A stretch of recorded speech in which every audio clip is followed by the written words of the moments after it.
vamos continuar falando sobre os objetivos da CVM, da Comissão de Valores Mobiliários. Conforme vocês estão vendo aí na tela, né? Estimular investimentos no mercado acionário, de suma importância, né? Porque o mercado acionário, pessoal, se você tiver um mercado acionário com muita liquidez, ou seja, com muito volume, com muita compra de ações, venda desses títulos e valores mobiliários, isso vai desenvolver o mercado empresarial. Os empresários vão conseguir colocar os seus papéis no mercado e vão conseguir investir os recursos captados nos seus grandes investimentos, e aí vai gerar emprego e renda. Então, um dos objetivos da CVM é estimular esses investimentos. Assegurar o funcionamento das bolsas de valores, porque a gente vai ver, quando estivermos falando só de mercado de capitais, o recinto onde se compra e vende os títulos e valores mobiliários é na Bolsa de Valores. Então, cabe à CVM, como órgão fiscalizador, regulador dessa área, assegurar o funcionamento das bolsas de valores. Proteger os titulares de ações, né, de títulos e valores mobiliários, contra a emissão fraudulenta, manipulação de preços e outros atos ilegais. O mercado tem que fluir livremente, não pode haver fraude, obviamente. Vai fiscalizar a emissão, o registro, a distribuição e a negociação de todos os títulos e valores mobiliários. Então, para trabalhar nesse mercado, necessita-se da autorização da CVM, que é o órgão de fiscalização. E é ela também, a CVM, que vai fortalecer esse mercado de ações, né, que são as emissões de títulos do mercado acionário. Bem, e aí tem uma dica, está em vermelho para vocês não esquecerem. Quem é responsável pela fiscalização dos fundos de investimento é a CVM. Então, a Comissão de Valores Mobiliários é responsável por toda a fiscalização de todos os fundos de investimento existentes no nosso sistema financeiro. Há longas datas atrás, muito tempo atrás, uma parte desses fundos de investimento eram fiscalizados pelo Bacen. Mas hoje, atualmente, todos os fundos de investimento, seja de qualquer tipo, que nós vamos ver cada um desses tipos no módulo 5, quem fiscaliza esses fundos de investimento é a Comissão de Valores Mobiliários da CVM. E aqui eu vou mostrar para vocês agora mais um slide com outra dica, pessoal. Eu usei uma palavrinha para a gente não esquecer, não é? O que está vinculado, o que é fiscalizado pela CVM. Então tem a palavra aí FUDAS, onde eu quis chamar a atenção do FU para fundos de investimento, acabei de falar, que cabe à CVM fiscalizar. Debentures, que é de uma parte dos títulos e valores mobiliários, né? A parte de mercado de capitais, então quem vai fiscalizar isso? A emissão de debêntures, que nós vamos ter um capítulo exclusivo para explicar esses títulos. Quem fiscaliza as debêntures é também a CVM. Ações, mercado acionário, mercado de títulos e valores mobiliários, CVM. E swap. Swap é um tipo de derivativos que quer dizer, a palavra swap em inglês quer dizer troca. É quando um investidor ele tem uma aplicação, digamos, vinculado a uma renda fixa, né, uma prefixada, por exemplo, uma taxa prefixada, e ele quer trocar essa rentabilidade do seu investimento de uma taxa prefixada, como eu falei, para uma taxa de renda variável. Ou trocar um indexador, ele tem um investimento vinculado ao IGPM e ele quer mudar para o dólar. Ou ele tem no dólar, quer mudar a sua indexação para o IPCA, o Índice de Preço do Consumidor Amplo. Ou seja, é uma troca de indexadores. Então o swap, esses contratos, né, que é um tipo de contrato de derivativos, ele é fiscalizado também pela CVM. Então, repetindo, FUDAS, FU de fundos de investimento, o D de debêntures, o A de ações e o S de swap, que quer dizer troca, troca de indexadores. Então, só relembrar, né, que a CVM, assim como o Banco Central, a gente chama ela de padeiro, porque ela executa, ela põe a mão na massa. Só que ela põe a mão na massa no mercado de títulos e valores mobiliários. Tá? Então ela segue as diretrizes gerais do Conselho Monetário Nacional, não é? E ela, através dessas diretrizes, ela executa esse mercado de títulos e valores mobiliários. Bem, seguindo a nossa aula, vamos falar agora de um quadro comparativo que a gente trouxe aqui para facilitar, não é, a comparação entre o Bacen e a CVM. Se vocês observarem aqui, eu vou até me afastar um pouquinho, se vocês observarem aqui, ó, a CVM, ela fiscaliza as SAs abertas, ou seja, ela fiscaliza as sociedades anônimas abertas, ou seja, que negociam os seus títulos na Bolsa de Valores, e a função dela é proteger os acionistas, ou seja, proteger os investidores que compram as ações emitidas pelas sociedades anônimas de capital aberto. Já o Bacen fiscaliza os bancos, as instituições financeiras, e o intuito dele é proteger o cliente, as pessoas físicas, as pessoas jurídicas que trabalham nesse sistema financeiro nacional. Quadro comparativo, que eu acho que vai ajudar muito para vocês fixarem o conhecimento e as diferenças entre o Bacen e a CVM. Bem, seguindo o nosso programa, pessoal, nós vamos falar agora da Anbima. Vocês vão ver que eu vou dar uma conceituada no que é Anbima e vou mostrar alguns códigos de regulação que é própria da Anbima. Então vamos lá. Primeiro, Anbima é a Associação Brasileira das Entidades dos Mercados Financeiros de Capital. Então ela foi criada, não é, uma associação criada, onde diversas instituições, eu falo aqui mais de 340 instituições são afiliadas. Mas qual o interesse das instituições financeiras é se afiliarem à Anbima? Veja bem, guardem isso. Essa associação, ela não dita normas, como o Conselho Monetário Nacional, como o Banco Central. Ela não edita normas. Ela apenas é uma associação que ela complementa as normas editadas pelos órgãos de regulação. E qual a finalidade? Como eu estava querendo dizer, por que as instituições financeiras se cadastram, se afiliam na Anbima? Porque a Anbima, pessoal, como ela complementa as normas editadas pelos órgãos de fiscalização, quem é associado passa uma transparência, passa uma imagem de instituições que realmente seguem as instruções normativas do nosso sistema.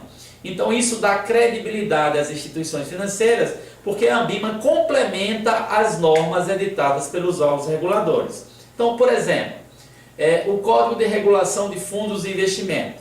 Existem as normas editadas, né, pela CVM, que é Fundos de Investimento, e a Anbima entra no sentido de que as instituições afiliadas a ela sigam esses critérios e mais algum complemento.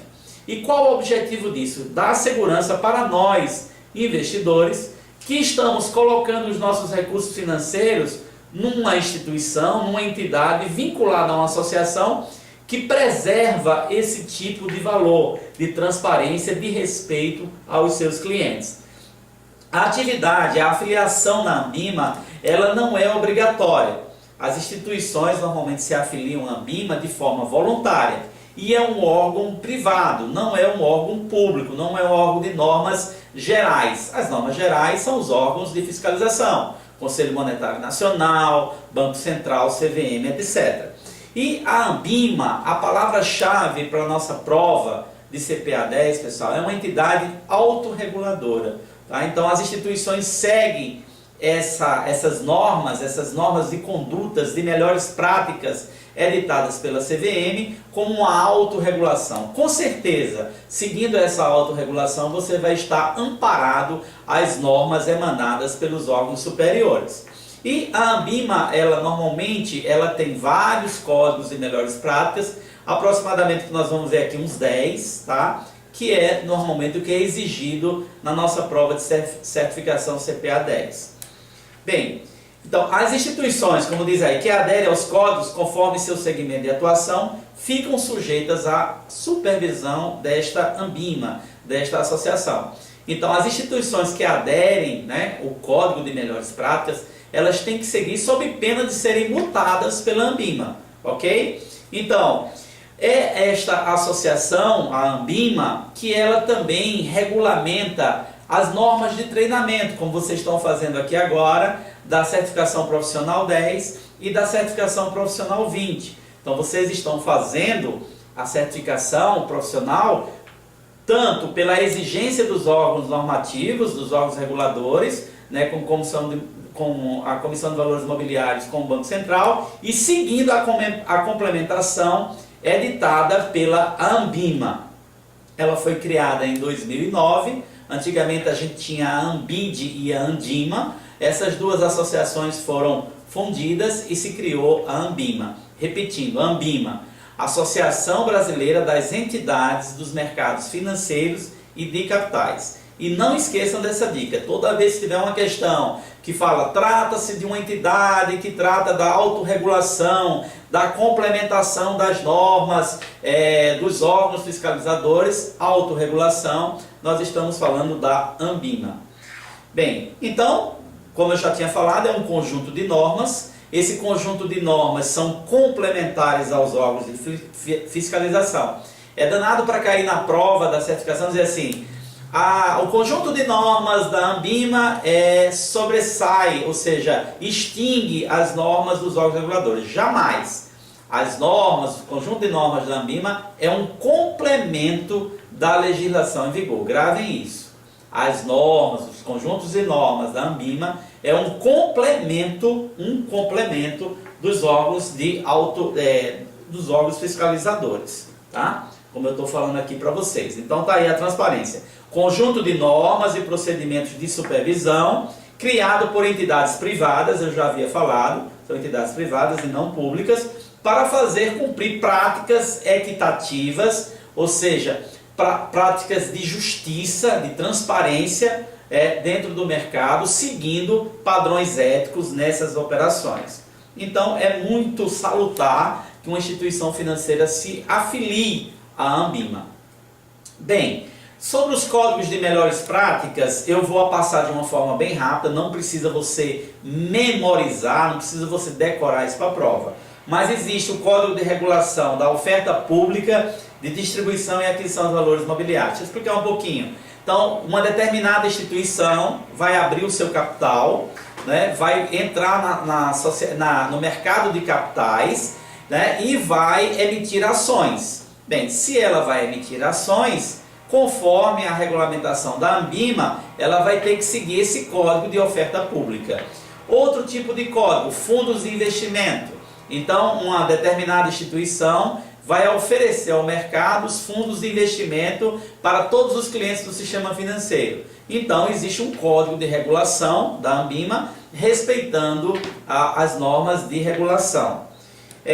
Programa de certificação continuada, como eu já falei, é o caso aqui. Estamos estudando para o CPA 10. Além de existir as normas dos órgãos públicos, né? As normas da CVM, do Bacen, existe também as normas, o conjunto de normas da Ambima, que também fala sobre a continuação, a educação, a certificação continuada. Então vocês estão fazendo também, estão seguindo o Código de Melhores Práticas da Ambima. E aí segue, pessoal. Qualificação no mercado de capitais é a mesma ideia, o Private Bank, todos esses códigos, fundos de investimento, programa de certificação continuada, a certificação qualificada no mercado de capitais, ou seja, no mercado de títulos e valores mobiliários, nós já falamos rapidamente, o Private Bank, né, que são aqueles clientes que trabalham com grandes recursos, recursos em milhões. Então tem uma norma de como oferecer os produtos para esse tipo de cliente e a Ambima também complementa essas normas.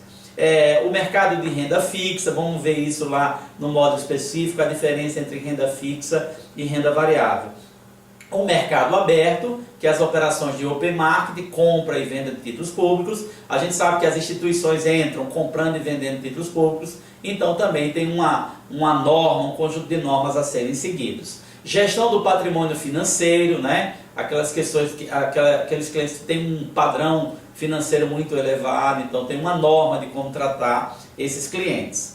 E negociação com os instrumentos financeiros. Então, antes de falarmos aqui, né, dos bancos múltiplos, que é o que eu vou falar agora, só para resumir a Ambima. Então, a Ambima, uma associação brasileira, né, das entidades do mercado financeiro de capitais, é um conjunto de normas que complementam as normas editadas pelos órgãos de fiscalização. E essa complementação de normas, ela se dá através de um código chamado de Código de Melhores Práticas, onde a Ambima passa todas essas melhores práticas conforme o tipo de atendimento, como eu mostrei. Distribuição de títulos e valores mobiliários, fundos de investimento, private bank, etc. Bem, chegamos agora para falar em banco múltiplo. O que é um banco múltiplo? Bem, pessoal, o banco múltiplo é todo aquele banco que tem mais de uma carteira de atendimento. Por exemplo, o Banco do Brasil, ele tem uma carteira comercial que atende às operações de empréstimos comerciais. Ele tem uma carteira de investimentos que seriam para aplicações financeiras de investimento. Ele tem uma carteira imobiliária que trabalha com essa questão dos empréstimos imobiliários. Ele tem uma carteira de leasing, né, conhecida como arrendamento mercantil, que vai trabalhar com esse tipo de produto. Então, quando o banco tem mais de uma carteira nas suas atividades, a gente diz que ele é um banco múltiplo. Entretanto, para ser banco múltiplo, conforme eu vou apresentar aqui nessa transparência, para ser necessariamente um banco múltiplo, ele deve ter, né, nessas duas carteiras, pelo menos nessas duas, né, que a partir de um já pode ser considerado um banco múltiplo, pelo menos uma das carteiras tem que ser uma carteira comercial ou uma carteira de investimento. Então eu vou dar um exemplo aqui. Digamos que um banco tem uma carteira comercial e outro tipo de carteira. Se já tem uma carteira comercial, já é um banco múltiplo. Agora, se é uma instituição financeira que tem carteira de financiamento imobiliário, carteira de crédito, carteira de leasing, tá? Mas não tem nessa composição de carteiras nenhuma carteira comercial, nenhuma carteira de investimento, esse banco não é considerado banco múltiplo. E qual é a finalidade do banco múltiplo? É que antigamente, pessoal, os bancos eles tinham que emitir vários balanços de cada carteira. E essa emissão ela era separadamente, né, do banco como um todo. E isso aí envolvia muito custos, né? Já pensou emitir um balanço por cada carteira? Então agora como é que é feito? Através dessa instituição de banco múltiplo se racionaliza essas despesas e aí os bancos têm que ter um CNPJ para cada carteira, né? Cada carteira que o banco tem é um CNPJ diferente, mas quando ele vai emitir o seu balanço, ele emite um balanço consolidado, né? Então é um balanço de todas as carteiras de uma vez só. Então isso racionaliza muito o trabalho de redução de custos, né, para as instituições. Bem, os bancos agora comerciais. Vamos falar o que é um banco comercial. Gente, um banco comercial é aquele banco que você pode depositar seus recursos financeiros. Em outras palavras, é um banco que você pode abrir uma conta corrente. Ao abrir uma conta corrente, você vai poder movimentar essa conta, fazer depósito, né, que é conhecido no mercado financeiro como depósito à vista, que é o dinheirinho que a gente deixa lá na conta corrente. Então, os bancos que trabalham com conta corrente, com depósito à vista, a gente diz que é o banco que trabalha com moeda. Daí que a gente chama que os bancos comerciais é a base do sistema monetário, sistema de moeda, de depósitos. Então, só eles que podem serem chamados de bancos comerciais. Por exemplo, o Banco Nacional de Desenvolvimento Econômico e Social é um banco de investimento, de fomento. Se você parar para pensar, eu posso abrir uma conta corrente no BNDES? Não. Você consegue tirar empréstimos via BNDES através dos bancos comerciais, mas não existe uma unidade para você ir lá abrir uma conta e depositar. Então o BNDES não é um banco comercial, ok? E qual é o objetivo dos bancos comerciais, né? Além de você ter a conta corrente, fazer depósito, você pode obter crédito, porque os bancos comerciais fornecem crédito. E está aí em vermelho, né, para chamar a atenção de vocês, que esse crédito é de curto e médio prazo. E você pode me perguntar, quando o senhor fala curto e médio prazo, qual seria esse prazo? Bem, os bancos comerciais a gente pode estipular um prazo aí de 12 meses, mais ou menos, né? Operações de 12 meses, de curto prazo, médio prazo, a gente considera 12 meses. Então é banco comercial. Bem, seguindo agora alguns produtos dos bancos comerciais. Então aí tem, ó, captação de recursos. Veja que o primeiro que eu falo é o que eu já estava dizendo, o depósito à vista, a conta corrente. Eles também, os bancos comerciais, podem se capitalizarem através do certificado de depósito bancário, que são os depósitos a prazo, o recibo de depósito bancário, o RDB, enfim, eles podem se capitalizarem, podem obter recursos dos depósitos à vista, como também do depósito a prazo, e também de recursos oficiais, né, das instituições financeiras oficiais, de recursos externos, e também esses bancos comerciais prestam serviços diversos, como a cobrança bancária, a arrecadação de títulos, né, tributos, etc. E para onde os bancos comerciais destinam esses recursos? Fazendo a intermediação, que nós falamos na abertura desse módulo, né? Destinando esses recursos captados para desconto de títulos, operações de empréstimos, né? Como desconto de títulos, cheque especial, desconto, conta garantida, enfim, todo tipo de produto de empréstimos. Bem, uma coisa que eu deixei aqui nessa transparência para chamar a atenção é que os bancos ele têm uma capacidade muito de formar moeda, né? E isso não é muito bom, porque a gente vai ver quando eu explicar a política monetária, se a gente tiver um volume muito grande de moeda em circulação, isso vai gerar um aumento do consumo, e esse aumento do consumo vai gerar inflação. Então, para conter, né, esse volume de moeda, existe um instrumento de política monetária, não vou falar tudo sobre política monetária nesse momento, mas um dos instrumentos clássicos de política monetária para se reduzir o volume, né, de moeda em circulação se chama depósito compulsório. Por que a palavra compulsório? Leia o compulsório como depósito obrigatório. Então veja bem, os bancos captam os recursos financeiros dos agentes superavitários, digamos 1 bilhão de reais, vamos supor, 1 bilhão de reais. E aí qual é a intenção do banco? É exercer sua função princípio, pegar esse 1 bilhão e aplicar no mercado. Entretanto, se o mercado já tem muita moeda, não seria interessante, né, para a nossa economia que esse 1 bilhão fosse injetado dentro da economia. E aí o que é que o Banco Central, como autoridade monetária, faz? Ela determina o depósito compulsório. Então ele vai dizer, olha, você não vai poder aplicar no mercado esse 1 bilhão, você vai aplicar apenas 60%. E aí você pode me perguntar, e os 40%, os 400 milhões do exemplo, vai para onde? Vai ficar guardado, engessado no Banco Central. Então isso aí é um instrumento de política monetária, que nesse caso é uma política restritiva. Você está querendo tirar moeda de circulação e o Banco Central pode fazer isso, e como ele é uma autoridade monetária, todos os bancos vão ter que seguir essa orientação, essa determinação do Banco Central. Bem, bancos de investimento. Já o banco de investimento, ele trabalha com operações de médio e longo prazo. E aí seriam operações acima de 12 meses, tá?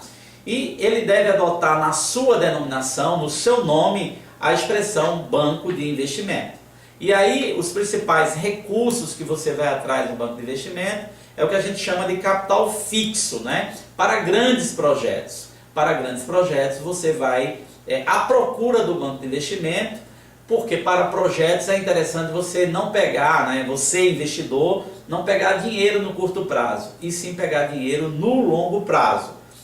Claro que essas operações de projetos são projetos mixados, ou seja, eles põem lá 70% para investimento, capital fixo, e 30% também, um pouquinho de capital de giro, né, para o empresário começar a rodar os seus investimentos. Eu já tinha falado isso aqui anteriormente. Os bancos de investimento, ele administra fundos de investimento, ele pode administrar.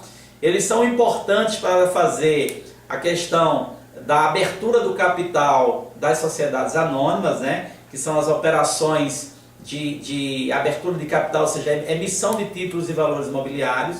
Uma empresa, quando quer abrir o capital, utiliza muito do banco de investimento. Eu coloquei uma observação aí, que vocês devem estar lendo, né? Que diz assim: os bancos de investimento podem manter contas correntes desde que essas contas não sejam remuneradas e não movimentáveis por cheques. Isso é uma resolução do Banco Central, está aí o número dela e o número do artigo. Por que eu coloquei? Porque na verdade só quem abre conta corrente movimentável, aquela do depósito à vista, são os bancos comerciais. Essa conta aqui, pessoal, é só para uma destinação dos recursos internos do investimento. Não é para livre movimentação, né? Já caiu no concurso um tipo de pergunta dessa e eu fiz questão da gente explicar. Então são contas não movimentáveis e não são remuneradas. Não é conta de livre acesso. É para apenas você fez um investimento, quer desaplicar daquele investimento, traz para essa conta e leva para outro tipo de investimento. Mas não é movimentada por cheque e tal, não é de livre acesso. Bem, com o crescimento do mercado de capitais, como eu estou mostrando assim, cada vez mais é importante os bancos de investimento, porque são eles que facilitam, né, a venda dos títulos e valores imobiliários pelas sociedades anônimas abertas junto aos investidores. Então, quanto mais forte o mercado de capitais, mais a necessidade dos bancos de investimento. Bem, a Bolsa, a nossa conhecida BMF-Bovespa, né, ela foi criada em 2008, né, com a fusão da Bolsa de Valores Imobiliários, né, que era a Bovespa, e a Bolsa de Mercadorias e Futuros. Então a gente tinha a Bolsa de Mercadorias e Futuros, que tratava das operações dos contratos futuros, e tinha a Bolsa de Valores de ações normais. A partir do dia 12 de agosto houve essa fusão, e a BMF, né, essas duas bolsas começaram a chamar de BMF Bovespa. É uma instituição de sociedade anônima aberta, ou seja, você pode comprar ações da Bovespa, né, da BMF Bovespa, porque ela trabalha no mercado acionário.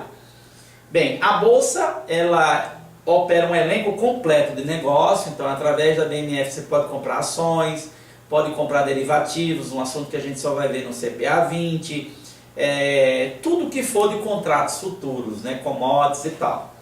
Bem, e como é que você compra e vende isso, né? Como é que você pode comprar títulos através da Bolsa?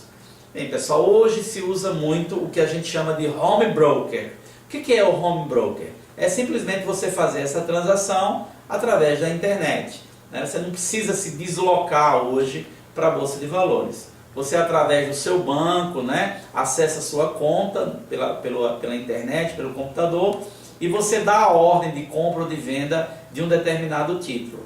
Por trás dessa ordem tem uma corretora, e a corretora vai processar para você essa ordem, seja ela de compra, seja ela de venda. Quando você faz isso pela internet, né, no seu computador, na sua casa, a gente chama de home broker. Nós vamos dar uma paradinha e daqui a pouco a gente continua com as nossas aulas. Muito obrigado.